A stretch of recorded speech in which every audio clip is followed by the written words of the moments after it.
Okay, hi. So I've been putting this off actually for like a really long time. Because I felt it like on my heart to kind of share my testimony, and I just kept saying no. So yeah, because I don't really know how I'm gonna do this. I don't know how I'm gonna say it. I really don't know much, but I know God has a plan. Oh, to start off, my testimony is rather long. I'm gonna try and summarize it because I can't actually say a lot of it. So for those that don't know me, my name is Rhiannon Perry. I'm 14. I'm about to turn 15 this month. I'm getting old, but it's okay. It's okay. And so, yeah, this is just my testimony and kind of how I actually found out who Jesus was and came to him through who he actually was. So, yeah. Okay, I'm back. So, to start it off, I was low-key an accident. Not in general. Like, I know God had a purpose for me and stuff like that, but when I say, oh, I was an accident, I meant it in the sense of my parents didn't mean to have me. They weren't together. It was just kind of like a one-night stand type thing, but I don't think it was like a one-night stand. It's complicated. But long story short, they weren't trying to have a kid. But then they did, and neither of them were doing right. They were both heavily on drugs, alcoholics, or whatever. I think it was just to each their own kryptonite. But my biological father kind of dipped. He was like, no. But my biological mother, she kept me for a while, and she was actually lying to the CPS workers, being like, I'm clean. She was getting other people's pee for the drug tests and stuff like that. And yeah, basically she was just lying, and then one day when they were finally like, okay, this is the last meeting, you can keep her, they were about to walk out the door, and she was like, wait, I'm lying. And they were like, what do you mean? And she told them the truth, and she gave me up, and that's where I was put in a foster family, which luckily for me, they ended up becoming my adoptive parents. So I didn't have to go through like the 7,000 different homes. They are my parents. But because they were still doing foster care and there was still a lot of other kids in the house, I didn't just get like the only child miracle baby experience of like, we couldn't have kids so we adopted it. No, I had a lot of siblings, and a lot of them, there's no shade to the foster kid. None. No, if you're a foster kid, no shade.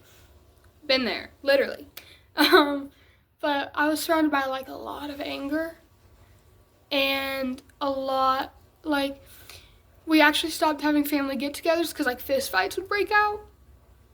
Okay, I mean, I grew up in a house where you'd have to call the cops quite often just because, sibling stuff and just normal stuff. But praise Jesus, he brought me through it.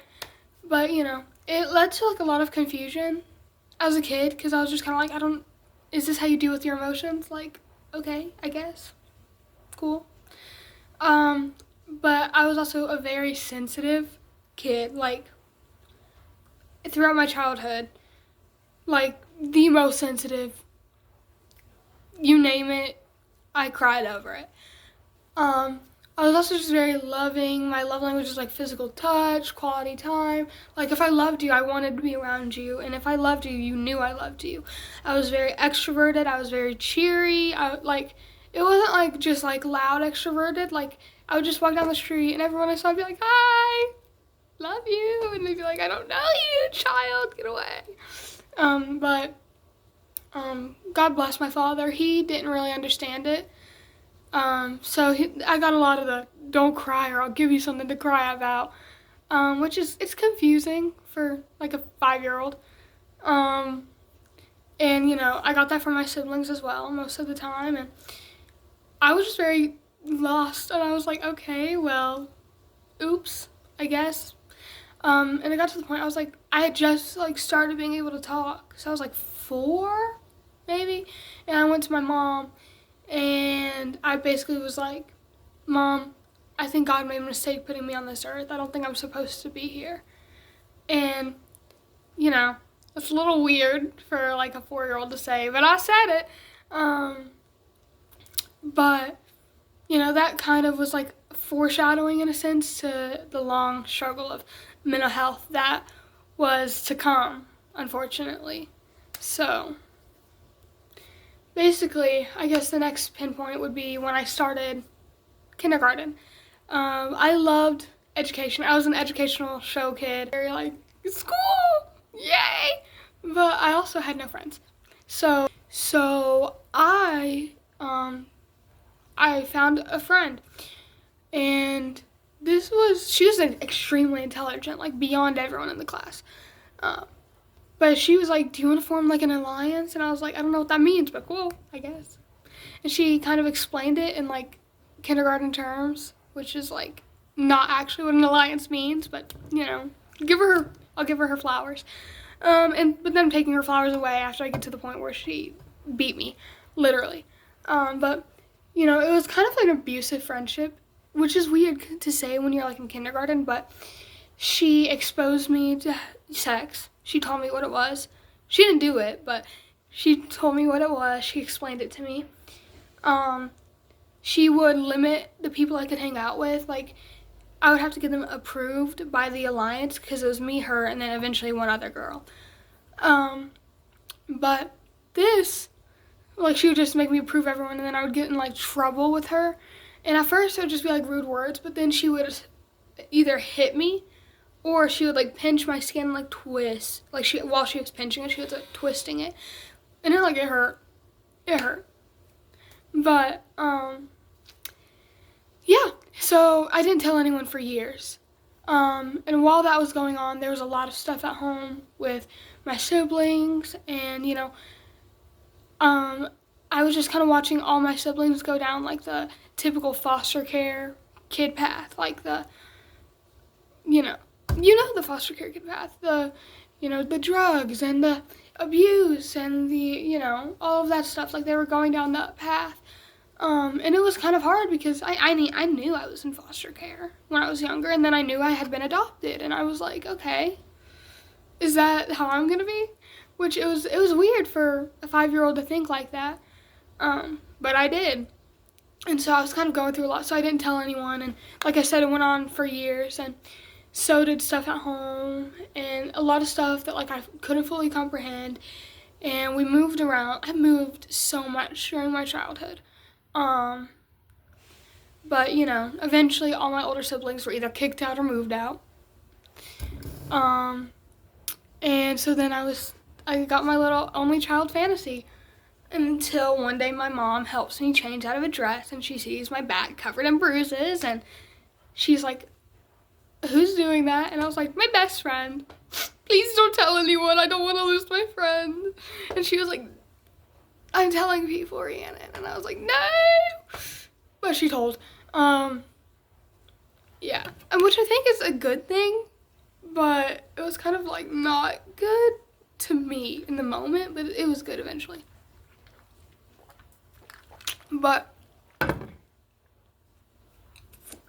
next thing that kind of happened is like I was kind of met with like death at like a really young age. Like my aunt, she passed away, and she gave us a cat, which is like so sweet, but she passed away. And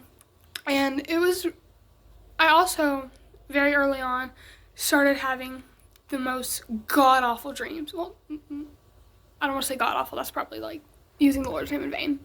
But I had like awful dreams. Yeah. From a very young age, I started having awful dreams. Like, I wasn't watching inappropriate stuff. Like, I just started having these like awful dreams. And I remember one night after one of the dreams, I'll probably talk about these more in another video, like what the dreams were. But I remember waking up one night, like just like shaking, like I couldn't breathe. It was probably like my first experience with like a panic attack, but I didn't count it as that because one, I didn't know what it was. Secondly, I didn't have another one for years. But I'm like sitting in my room, and like I hear a voice be like, "Don't be afraid, Rhiannon." And I was like, you made me more afraid. Who are you? And I didn't hear anything else, which like eventually I went to my parents' room and I saw my dad was asleep, my mom was asleep, and I realized, was that the God my parents be talking about all the time? So I did, surprise, I grew up in a Christian home. But even though I grew up in a Christian home, I didn't really know Jesus. I accepted him into my heart, and I went to VBS every summer, and I would pray the salvation prayer. But what VBS doesn't really do is do a good job of showing you how to steward the Christian walk, and you're a kid, so you don't really know. Like, you're a kid, so there's not much to steward, but it still would have been nice to understand, like, you gotta live it out now. But I didn't know that, so I was really confused. But then later on, there's more anger and stuff like that, and then my parents stopped going to church. And I'm not gonna say anything because I'm not allowed to, and secondly, I don't want to dog on my parents. But they started doing things that they should not have done that affected me very heavily, mentally, physically, and above all, spiritually. I mean, occasionally we would go for like Easter, but we didn't really go anywhere anymore. And there was just a lot more compromise than there used to be. So, yeah, a lot of my mental health just shot down at a very young age because of the stuff that was going on in the home.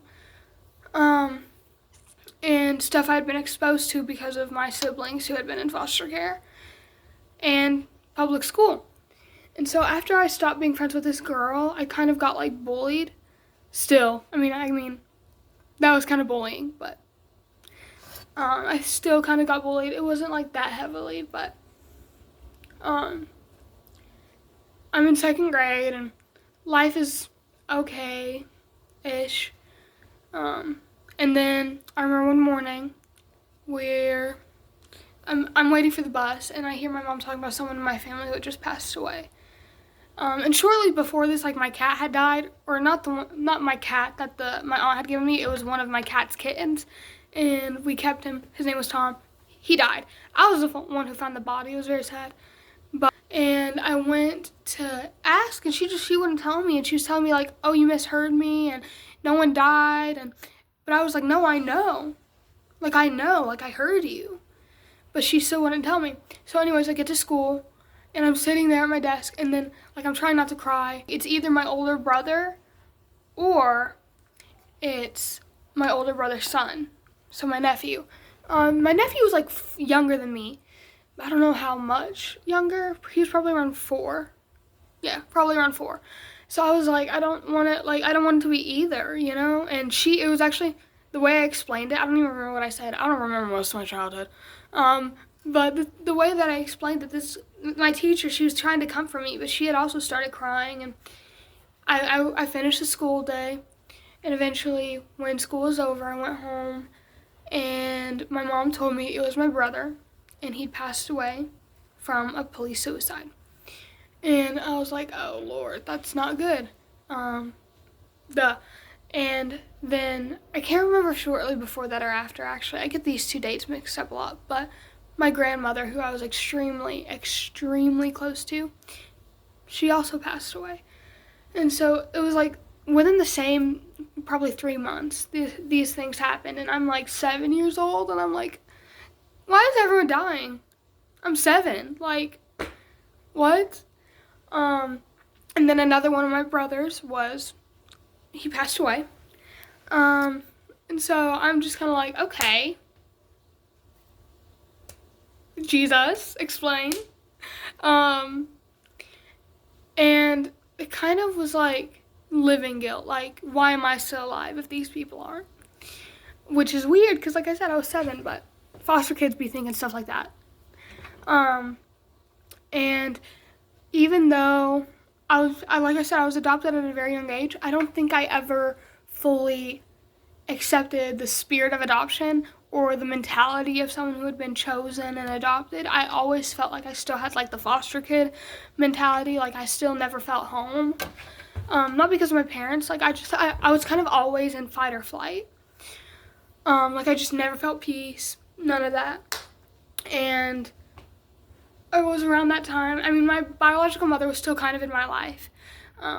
But we had gone through seasons where we didn't talk to each other at all, and then we would, and then we wouldn't, and then we would, and then we wouldn't. But she, when I was a little bit older, like 3 or 4-ish, I think it was 3, yeah, it was 3. She had another kid, and whatever, and then she had 2 more. But it was around this time when I was 7 or 8 where I started to comprehend, like, oh, she had other kids and kept them.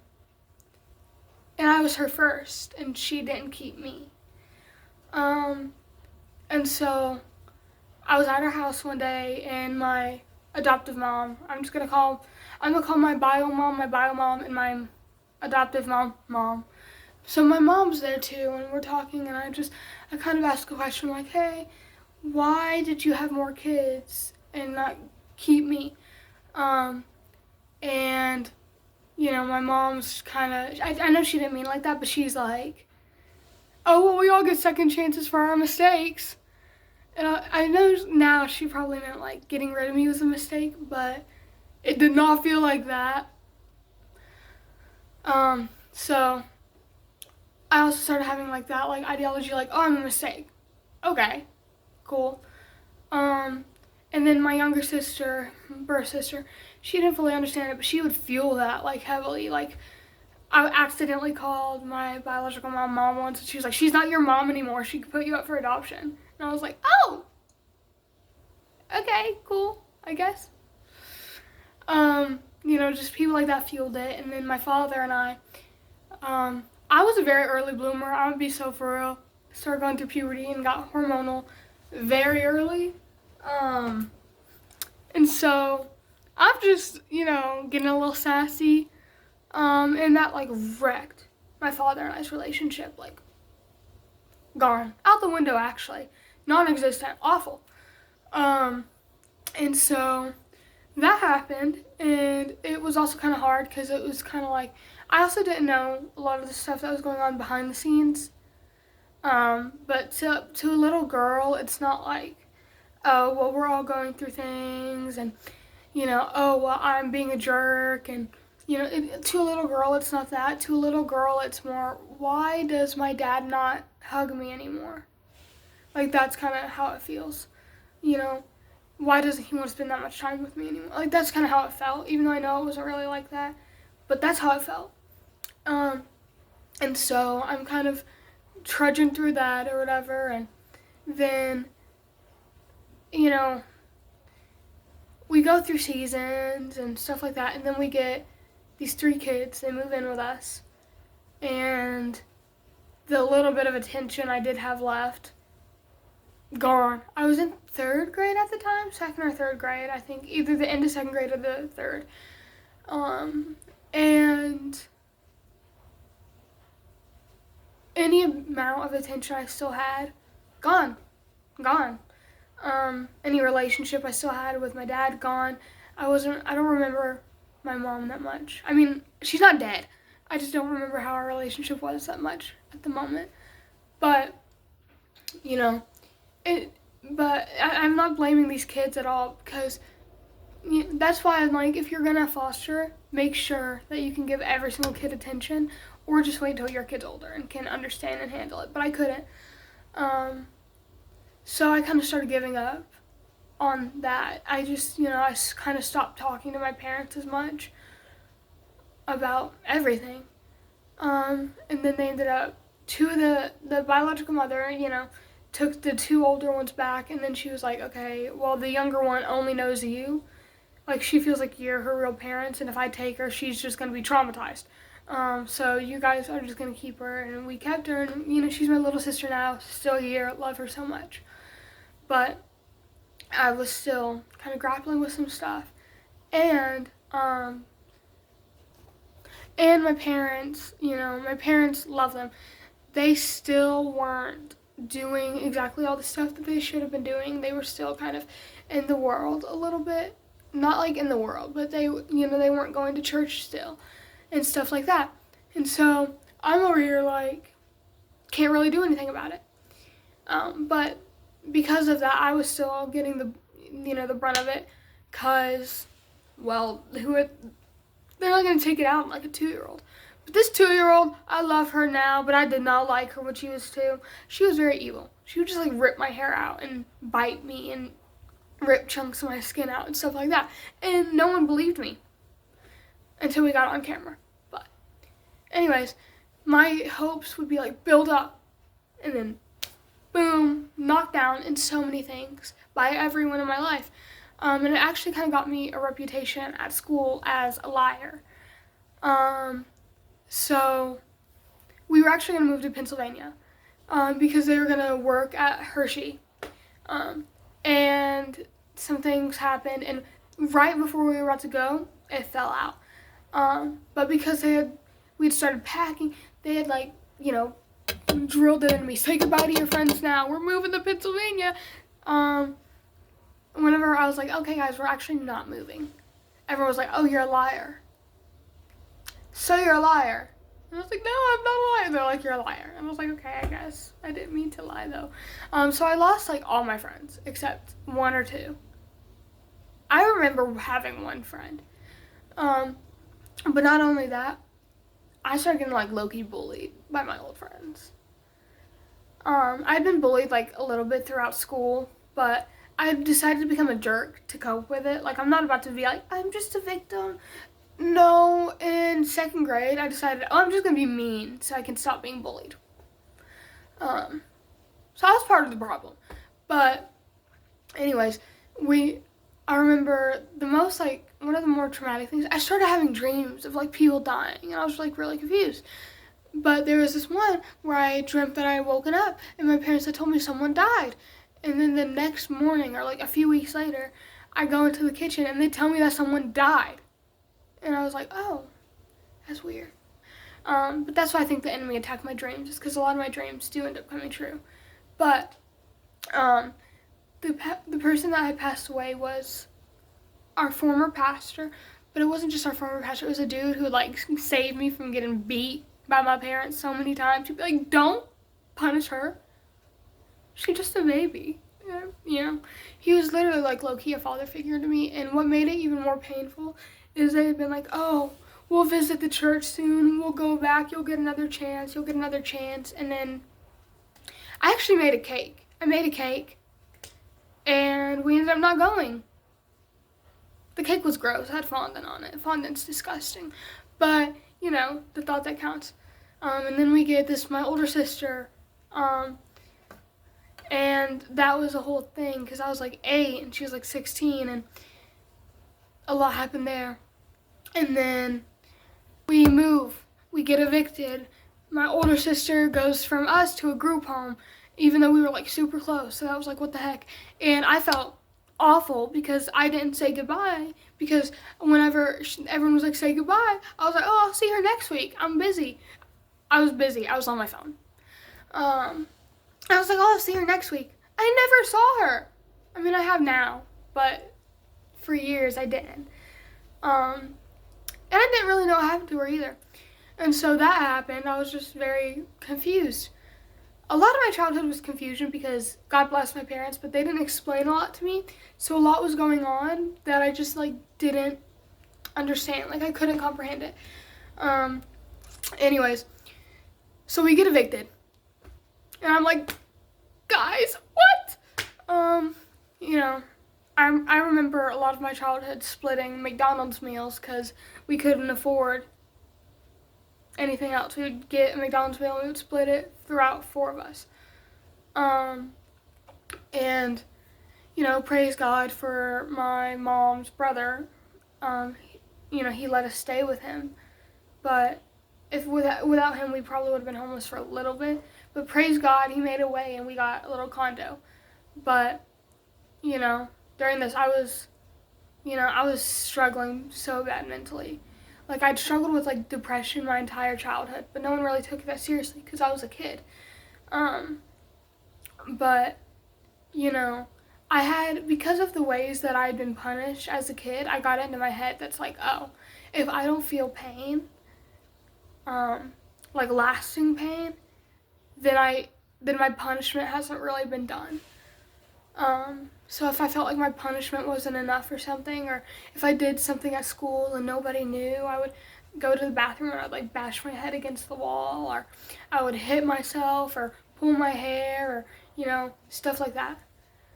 Um, but later on that morphed into cutting, and it was really hard. And then there is also times in my childhood, like throughout childhood, where sexual assault came into play. I was never, raped. It's kind of hard to explain it because to some it would count as it, but to some it wouldn't. But to summarize, there was just like sexual assault during the childhood. I remember getting groped a lot in school because, like I said, early bloomer. Guess what happens? But they couldn't really do anything. They would just be like, "Boys will be boys, boys will be boys," which is bullcrap. But you know the vibes. And I remember there was still a lot of anger in my house, and I got told things that no kid should ever be told, and it hurt really bad. And so it did get to the point where I was like, well, at least if I was dead, I wouldn't have to listen to these people no more. But yeah, I mean that's how I thought. But obviously that's not the truth, and if you're struggling with that, I'm sorry, and I'm praying for you really badly. And so then, like I said, I became addicted to cutting, and because I had been exposed to what sex was, early on, I, found out about lustful things very early on as well, and that sparked, a lot of things that I should not have had spark at a very young age, and a lot of addictions that shouldn't have been going on at a very young age, and, I never felt safe with anyone and all of that.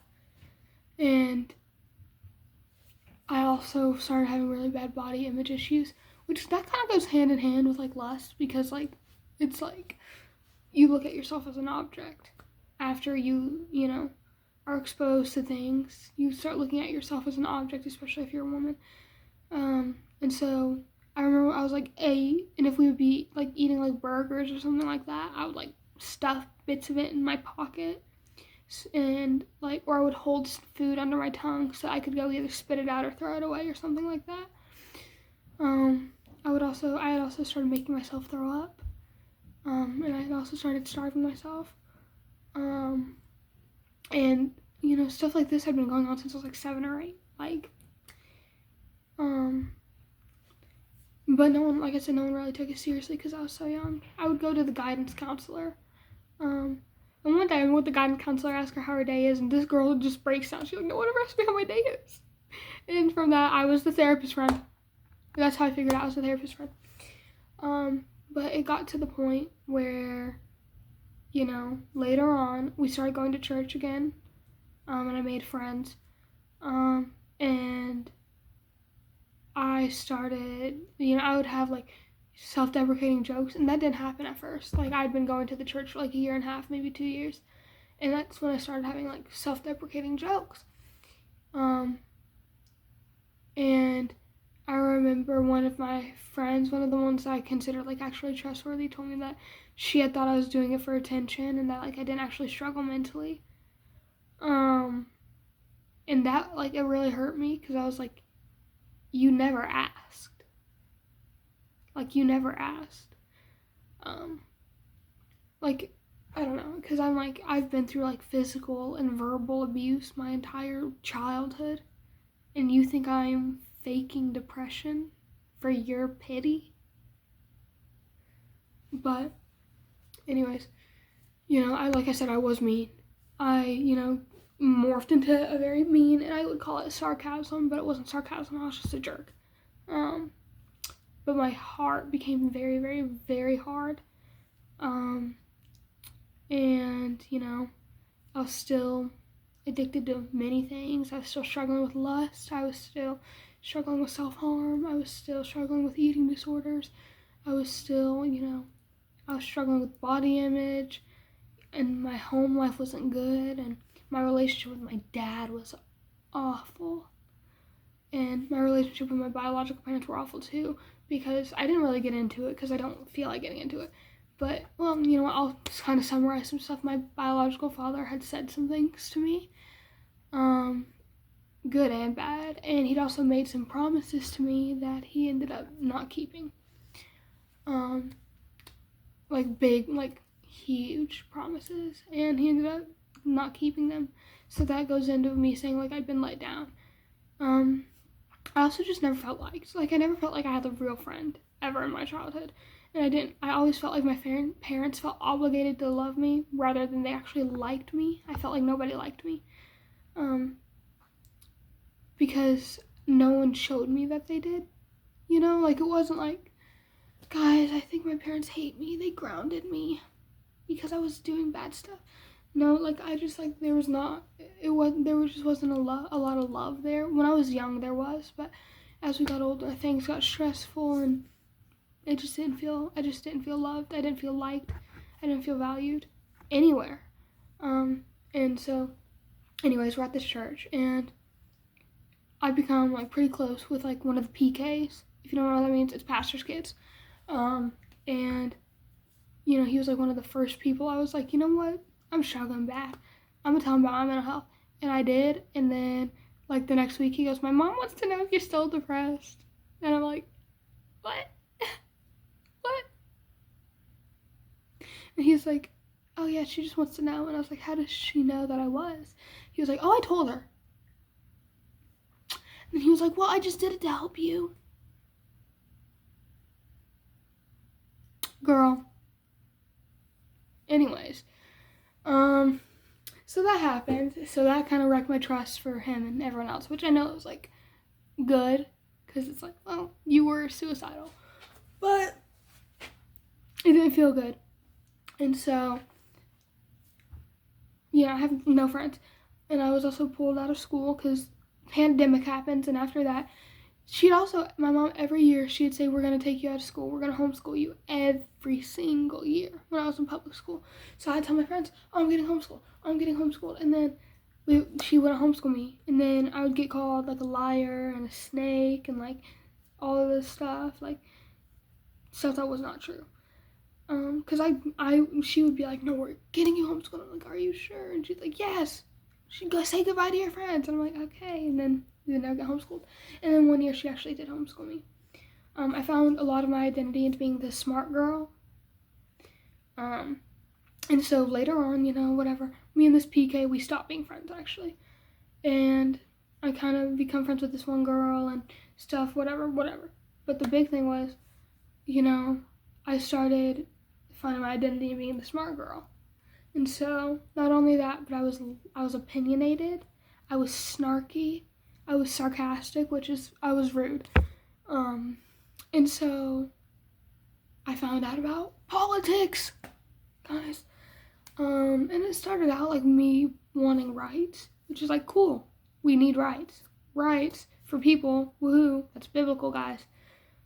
And it morphed into me being so left-wing feminist that like I genuinely believed in like the kill all men thing, and I was like, all men suck, and I was like not like, guys, men suck. Like, no, I was like genuinely, like I like had so much hatred, like it was literal just pure hatred towards men, and it was not good. It was not the vibe, but it was like I started like believing in like a late term abortion, like 9 months, and you know, stuff like that. And I started also believing in just like awful things that were like left wing, and like it was kind of like the things that were not. I think extremism in politics on either side, left or right, I think they're awful. But I kind of took things from both parties, both extremes, and became an awful person. And then I found out about philosophy at like when I was 11 or 12, and that wrecked me, of course. Don't read philosophy if you're 11 or 12, it'll ruin your life. But, you know, I also struggled with like OCD tendencies during my childhood, but whenever I started becoming like Little Miss Smart Girl, I would get like 97 on a test, and like I would have like a visceral reaction, like I would vomit, like I'd like, oh, because I got a 98, and I'd be like, guys, I'm awful. And I wouldn't tell people this, like it wasn't for like attention, like no, like I genuinely was like, oh my gosh, I'm gonna die because I got a 98. And that's not good, obviously. And then family stuff was going on, and like life just sucked. Not only that, but because I'd had like surgeries before, I'd been on like pain meds, and because I was a kid, I didn't have access to them. But all I could think about was like, I need more. I need more. And I couldn't get any more.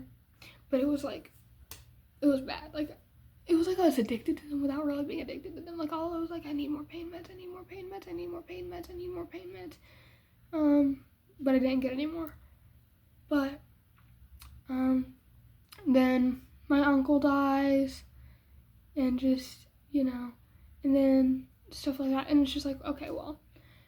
And because I started reading philosophy and being really political, I got into Darwinism. And I was like, okay, well, bye, God. And I didn't really tell anyone because I was surrounded by Christians, so I was just like, okay, I guess. I kind of just lived freely like that for a while. My life was still awful, but I was like, well, at least I can wild out and not feel guilty about it now. Not be like, it's against the commandments. Like, no, I can do whatever I want. My life was awful. I was so addicted to self-harm, like bad. And I was also surrounded by like teenage boys who looked at that and thought, oh, they're doing it for attention, because I was also surrounded by girls who did it for attention. Like, I was surrounded by girls that would, hurt themselves, take pictures of it, and show people. I was surrounded by girls that would talk like, I have an eating disorder, guys. I got diagnosed with an eating disorder. Don't you feel bad for me? And like, I think everyone copes differently, but I didn't want to tell anyone because, well, I was surrounded by attention seekers. But the girl that I had said had told me that she thought I was doing it for attention because I would make jokes about stuff. She would believe these attention seekers, God bless them. I love them now. We're close now. But, BC, y'all, we were not it, any of us. But, she believed them, and she would pity them, and she would hold them and hug them and be like, what's wrong, what's wrong, what's wrong? But when it was me, she was just like, attention seeker. And so I remember before I found out she was saying stuff like that, I had actually talked to her one night, because I was like, I'm gonna kill myself tonight. And she was like, no, don't do it. And I was like, okay, fine. It was a lot worse than that. Like, it went on, and I was just like, okay, bye. And I was actually still gonna do it, but then my family got home too early, and I was like, shucks. I'd also been in like a lot of like near-death stuff when I was a kid. Like, I'd gotten in a bunch of car accidents, and like one of my foster siblings tried to like kill me. Like, they put a pillow over my face and tried to suffocate me. And a few of my foster siblings would get violent. But, it's traumatic. It was traumatic. But I remember I was just like, I give up. I'm not telling nobody nothing. And I, made this new best friend, and we were friends for like 2 years. Sadly, we're not really friends anymore, but she got me through a lot. Even though she wasn't like the best influence, I wasn't really the best influence either. But what we did, we trauma bonded. So we were like, okay, I won't kill myself if you don't kill yourself. And I was like, okay, I guess. But at the same time, like, whenever we were still going to church, but I wouldn't want to pay attention, so I'd just take like a handful of melatonin and just like down it before service. And I would just do that so I wouldn't have to pay attention in youth. And then I found out some of the guys in youth were talking about me like in a lustful way from this girl, and instead of being disgusted like I should have been, I was like, so you think I'm pretty? Because mind you, I've never had a boyfriend to this day. Not only that, but I've never really had like a guy like tell me when he liked me. I had guys like me, and then their friends are like, he likes you. But I've never had a guy like be like, I like you, will you be my girlfriend? Like nothing like that. I hadn't been shown a lot of attention because when I started getting pretty or whatever, I had been pulled out of school already. And so I was like, so they think I'm pretty. Okay. So that my clothes started getting tighter. My, the way I talked started getting slower, and I would change my voice and all of that. And yeah, I was doing way too much. I would, watch these guys to see like what reactions they would get when I wore certain colors. So, like it was like really weird. It was really freaky. It's giving Jezebel. And all this, and then I would get one of the guys to like me. We would never really confirm that he liked me, but we would just flirt, but nothing would ever happen. And it was a lot of that. But then I realized, dang, I still hate myself. Dang, my parents still don't like me. Dang, my relationship with my entire family sucks. Dang, people in my family are still sick and dying. Dang. And the thing is, for me, like the hardest thing for me to mourn was never the people that were dead. It was always me having to mourn people who were alive. And so I felt awful all the time. And so, a lot more of like, I'm gonna kill myself. I'm gonna try. Doesn't work. Yeah, that whole thing.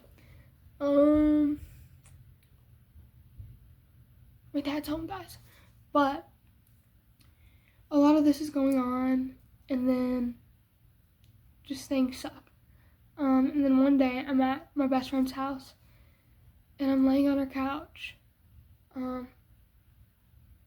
I can't sleep. So I'm like, I have insomnia, so that's not rare. But what was rare, I felt like an inkling, like pray, and I was like, okay, I guess. And so I prayed and prayed, and then I listened to worship music and all the stuff that like I didn't really do, but I did. And so I listened and I prayed and I listened and I prayed, and eventually I fell asleep, and I was just like, well, that was really weird. That was like really weird. But, from that day forward, I was kind of lukewarm, but I wasn't like, no anymore. Like I started, paying a little more attention, and then eventually camp that year came around, and, I got on fire, and then I got lukewarm again. So I kind of like lived lukewarm until up before camp this year. It was a little bit before camp this year, like a month or two. It was around March where I started getting on fire. April and May were probably when I was like really trying to do it. And then June, I think, was camp. But anyways, I'm working through all this. And anyways, like, because I was so lukewarm, nothing really happened. But eventually, I was like, I surrender all. I surrender all. And then I sang Refiner. I want to be tried by fire, guys. Lost all my friends. Again. I was like, bow, bow, bow. I lost all my friends again. And, I finally started, when I started getting, like, back on track after losing all my friends, my relationship with my parents started slipping again. And, I got clean from self-harm. When I got set free, when I surrendered everything, I got clean from all my addictions. Some took longer than others, but, I did it eventually. Anyway, so we're doing all this. And my relationship with my parents are slipping again, and I start dealing with old temptation. I'm like, guys, stop. But then when I finally started getting back on track after everything, my cousin, who had actually been raised more up as my brother, like I thought he was my brother, he committed suicide. And there was a lot more death in the family, like in the past, but I'm not gonna get into all of that. But there was a lot of death, but this time I had Jesus, and it felt really different to cope with someone's death when you have Jesus. And after that, like, it really skyrocketed. I started getting so much closer to Jesus, like best friends. And I made a godly friend, and then, you know, stuff happened, and, you know, like, I wanted to just say, like, I came to Jesus and I was set free, and God has done so much in my life because I've surrendered it to him. But it didn't happen through a singular prayer. I wasn't just like, Jesus, come in my heart, sold out. No, even though I'd prayed that prayer before in my childhood, like, I did a lot more to get sold out. And stuff like that. But I also wanted to say, even though I'm set free from my addictions, even though I don't struggle with self-harm, even though I don't struggle with lust, even though I don't have, you know, a lot of the stuff that I used to have, my testimony is still being written. Like, I'm not dead, so God still has more to do. Not just that, but, like, I'm still praying for stuff like godly friends, and I'm still praying for stuff that are like friends that don't talk about me behind my back, you know, and stuff like that. And basically what I'm saying is, if you feel like you have a testimony, we hear a lot of like, oh, if you feel like you don't have a testimony, you do, which you do. Jesus Christ died for you while you were still in sin. That's a testimony. But if you feel like you don't have we get a lot of, if you feel like you don't have a wild testimony, but if you do feel like you have a wild testimony and now you're with Jesus, your story still isn't over. Like, that, it still isn't like, well, you're done, you're good, you're all set. Like, no, there's still so much more for you. And I just want you to know that, because there's still more for me. But, you know, my life has really been a testament to God's goodness, because so many things feel different now. Being alone feels so much more different now, because I'm never really alone. You know, even when I start falling back into, like, depression, like, I get out of it so fast, and God, he holds me. And, you know, I've stopped having those nightmares, and, you know, I've stopped so much. And, you know, even though I'm walking down the narrow path, so I've had to let go of a lot, I've gained a lot more. And it's like, Jesus is my best friend.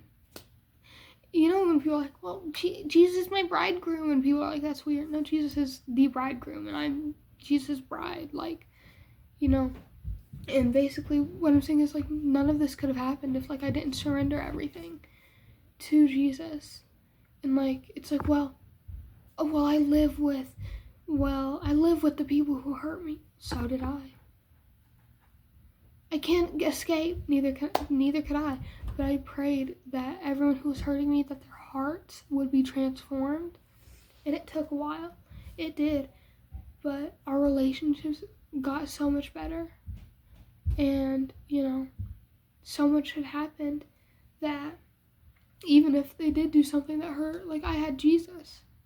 And I could handle it. I could handle it so much better. So basically what I'm saying is, you know, if you're struggling, if you're at any point in this testimony story and you're like, well, I kind of resonate, but I'm not fully done yet, well, you can be done. You just got to surrender it, because, you know, sometimes the temptation doesn't go away. You're supposed to fight through it, like with self-harm and with lust and fantasies and stuff like that. Like, the temptation didn't go away, but I gave it to God, and that's how I got through it. And so if you're at any of these stages, just know God is not done with you, and, you know, the door is open. And before we go, I just want to say a quick prayer, and then, yeah, but before I pray, I just want to say, this is not all of my testimony. This is a short, summarized, parent-approved version, but I do one day in the future, maybe in a couple of years, want to share the deets, like everything that I'm probably not supposed to share right now, but I do want to go more in detail in the future.